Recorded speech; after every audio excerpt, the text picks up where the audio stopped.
Device में ये sensor sheet pad है, ठीक है।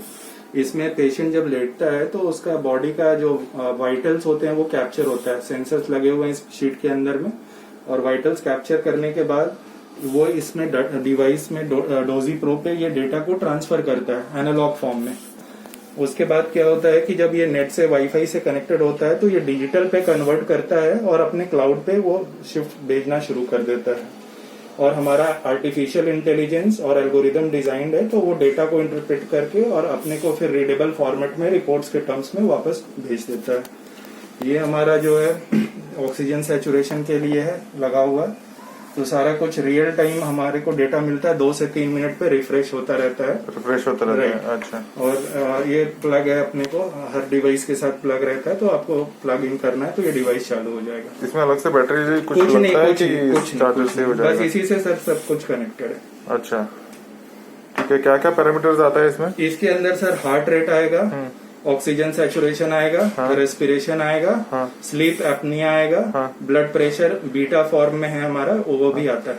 ब्लड प्रेशर बीटा फॉर्म में मतलब उसका क्या? ट्रायल चल रहा है, वो सॉफ्टवेयर में डला हुआ है। उसमें आपको 3 वैल्यूज फर्स्ट टाइम डालना है, सिस्टोलिक, डिस्टोलिक और ब्लड प्रेशर। ये तीनों वैल्यू फर्स्ट टाइम पेशेंट को एंटर करना, उसके बाद वो कैलिब्रेट करके स्टार्ट कर देगा। अच्छा, ये पैड से क्या क्या डेटा आता है? ये पैड से तो respiration, heart rate, sleep apnoea, ये सब हाँ, this is a completely contactless. मतलब इसको अगर पेशेंट के स्किन की तरफ कांटेक्ट करना है कि कपड़े के ऊपर आ जाएगा? नहीं, इसको ये जैसे सरफेस हो गया बेड का, इसके ऊपर अपना वो गद्दा हो गया, ठीक है, मैट्रेस जिसको बोलते हैं। और पेशेंट जस्ट लेटा रहेगा और ये सारा कैप्चर करेगा। No contact with the patient, सिर्फ SpO2 के लिए ये कॉन्टैक्ट की जरूरत है। अच्छा, और इसका डेटा वाईफाई से कहाँ पे आएगा? इसका डेटा वाईफाई से हमारे सर्वर पे जाता है और वहां से डेटा इंटरप्रेट होता है आर्टिफिशियल इंटेलिजेंस और एल्गोरिथम से। उसके बाद आपको एज अ रिपोर्ट आपको आएगा डेटा। अच्छा, मोबाइल में नहीं? मोबाइल में है ना सर, दिखाते हैं ना आपको दिखाते हैं ना, ये लाइव डेटा चल रहा है अभी। कुछ नेटवर्क का इशू है क्या? और सेम डेटा आपको रियल टाइम मोबाइल के अलावा लैपटॉप पे भी सेंट्रलाइज मॉनिटरिंग करते हैं। ये सारे पेशेंट्स का चल रहा है इतना। हार्ट रेट क्या क्या आएगा आ रहा है इसमें? एक आता है सर अपना ड्यूज स्कोर। ड्यूज मतलब जो म्यूज होता है ना, this is doji early warning system. Okay. ये प्लॉट करता है घंटे का एवरेज बाकी रीडिंग लेके। अच्छा। हार्ट रेट ये आ रहा है, रेस्पिरेशन ये आ रहा है, ठीक है, SpO2 का ये आ रहा है। यहाँ पर SpO2 पेशेंट ने निकाल दिया इसलिए नहीं आ रहा है, बाकी इसने पहना है तो ये आ रहा है। और ये जो मैं आपको बोल रहा था ब्लड प्रेशर का, ये आपको 1 टाइम कैलिब्रेट करना पड़ता है। तो इस तरह का एक पॉपअप खुलता है जिसमें आपको एक first time average systolic, diastolic और एवरेज हार्ट रेट ये डाल के आप कैलिब्रेट कर दो, तो आफ्टर 15 मिनट्स उसका फिर ब्लड प्रेशर भी चालू हो जाता है रिकॉर्ड करना।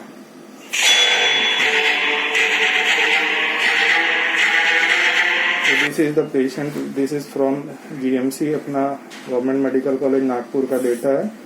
करेंटली 71 पेशेंट जो है मॉनिटर हो रहे हैं। अच्छा, नंबर ऑफ पेशेंट दिखाएगा और उसके बाद और इस पे अगर आप नाम के ऊपर जैसे क्लिक करेंगे ना, तो उसका ग्राफिकल पूरा आएगा। ये जैसे फॉर एग्जांपल इसको मैंने क्लिक किया इस पेशेंट के ऊपर,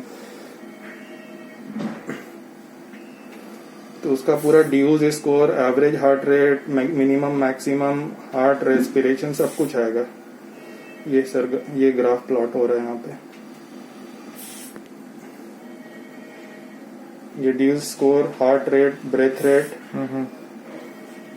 फिर आपको यहाँ पर मिनिमम कितना हुआ, मैक्सिमम कितना हुआ और एवरेज कितना हुआ। ब्रेथ रेट का भी सेम। इसमें कुछ अलार्म लिमिट्स है कि इतने में हम लोग अलार्म सेट कर सकते हैं? Individually patient to patient by default तो जो अपनी तरफ से है, बट आप 1 to 1 मॉनिटर भी कर सकते हैं। किसी का मानो कि रेस्पिरेशन रेट अपने को चाहिए कि 25 उसका नॉर्मल है, 25 के ऊपर जाए तो अलार्म करने का, तो आप मैनुअली कर सकते हो। और इसमें अगर कोई पैरामीटर कोई जो एवरेज जो सेट किया उससे ज्यादा आया तो किसको अलर्ट कर देगा?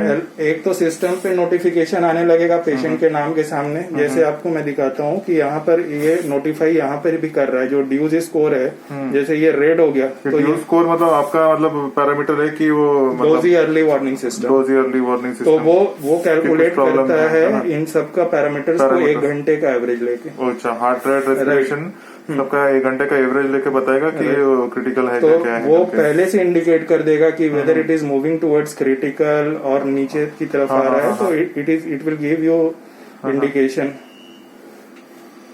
देखो आप यहाँ पे डोजी का ये ड्यूज, ये लो रिस्क है, ग्रीन वाला जो है ये मॉडरेट रिस्क है, और ये this one is high risk. तो आप देखो यहाँ पे ये हाई रिस्क पे चल रहा है पूरा कंटिन्यूअस। ठीक है, इस टाइम पे डिक्लाइन हुआ था, वापस से 9 बजे 10 बजे फिर 12 बजे हाई रिस्क पे आ गया। Same with this also other parameter. Heart rate का भी इसी तरह से है, लो रिस्क है, मॉडरेट रिस्क और हाई रिस्क। तो इस मतलब ग्रीन बैंड्स में रहेगा तो दैट इज ओके, बट उसके अलावा अगर आता है तो मॉडरेट और हाई में वो शिफ्ट कर जाएगा। Okay okay. है ना। बीपी अगर देखना है तो बीपी का कैसा है, ऑटोमेटिक है कि फीडअप करना पड़ता है अपने को? बीपी का फर्स्ट टाइम आपको तीनों वैल्यू डालना पड़ता है, एवरेज हार्ट रेट, सिस्टोलिक और डिस्टोलिक।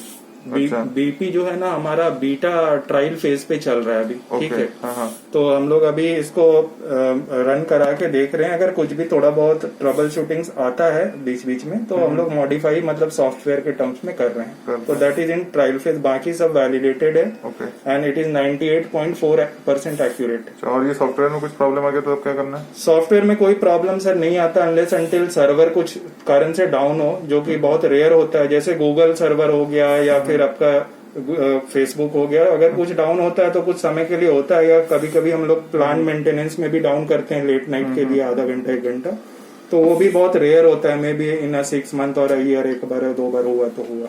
अच्छा, और ये कितने नियर रखना पड़ता है पेशेंट के? नहीं, इसका जरूरत ये तो बेड के किनारे आप ऐसे लटका दो, मेन अपना ये है सेंसर।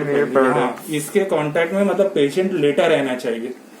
अच्छा, है ना, तो इसमें सारे चीज कैप्चर करते हैं। ये कैसा मटेरियल, मतलब इसमें आयरन कंटेंट है क्या कि MRI कर सकते हैं अगर इसको लगा के? नहीं, MRI के लिए नहीं रिकमेंडेड है सर। ये बेसिकली जो हमारा कंसेप्ट है ना, जो आपके स्टेप डाउन या HDO बेड्स होते हैं ना, राइट, वहाँ के लिए।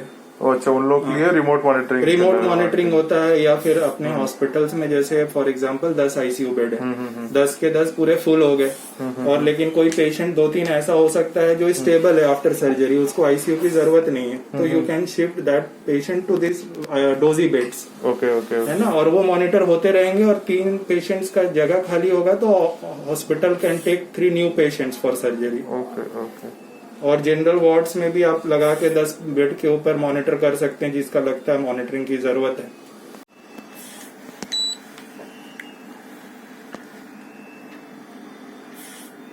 ये पल्स का भी डेटा लगता है और इससे ये ट्रांसमिट करते हैं ना? ट्रांसमिट करके रियल टाइम डेटा आपको मोबाइल पे या लैपटॉप पे सिस्टम पे आएगा। अच्छा, पल्स ऑक्सीमेट्री, रिकॉर्डिंग, पावर और डाटा सिंक्रोनाइजेशन।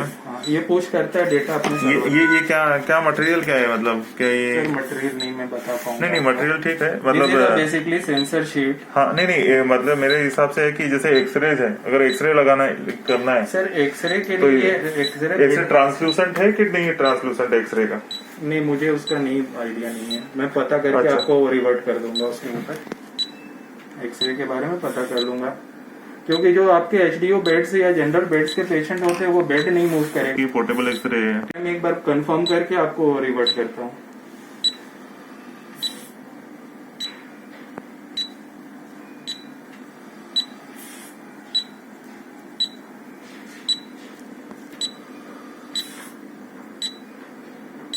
ये प्रिंटेड रिपोर्ट्स है? ये प्रिंटेड आप चाहो तो निकाल सकते हो, ऑप्शन रहता है डाउनलोड रिपोर्ट पेशेंट के सामने।